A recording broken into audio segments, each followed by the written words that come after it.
Болған оқиға 5-6 жыл бұрын құрбымның туысқан әпкесі ракпен ауырды. Рак болғанда да ең жаман түрі. Және метастаза жайылып кеткендіктен дәрігерлер енді химияны да көтере алмайды. Сондықтан үйге алып кетіңіздер деп ауруханадан шығарып тастаған екен.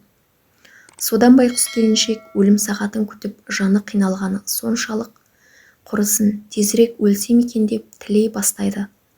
Туыстары жиналып, жылап-сықтап, бір-бірінен кешірім сұрап, қоштасып жатады ғой. Күйеуі еңкілдеп жылаған сайын келіншектің жаны ауырып, одан сайын күйзеліп кетіпті. Жұрттың бәрімен қоштасып, кезек күйеуімен бала-шағасына келді. Балаларының маңдайынан сүйіп бөлмеден шығарып жіберіп, күйеуіне соңғы сөзін айтып: "Мен өлді екен деп жүнжіп кетпе. Мына 3 балаға ие бол, осы 3-еуі саған аманат. Мына балалар аш-жалаңаш қалмасын десең, тезірек үйлен." Ана күйеуі былтыр қайтыс болған Айжанды бәрі мақтайды. Өзі де сондай мейірімді, балаларымды жылатпас деп ойлаймын. Соны алам десең, мен де уайымдамай, о дүниеде тыныш жатамын деп жылап жіберіпті. Сөйтсе, еңіреп тұрған күйеуі көзінің жасын сүртіп: "Балаларды жылатпай қарауға уәде беремін. Бірақ Айжанды алам деп уәде бере алмаймын. Мен анау Тоғжанды алсам ба деп ойлап жүрмін" депті. Жан қимақ болса да, жар қимақ жоқ деген сөз қалай айтылған десеңізші.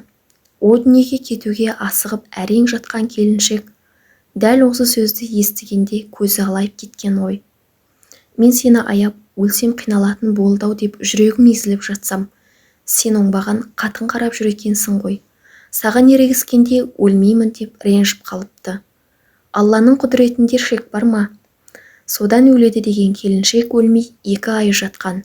3-ші айға кеткенде төсектен тұрған. Содан бері 5 жылдан асты.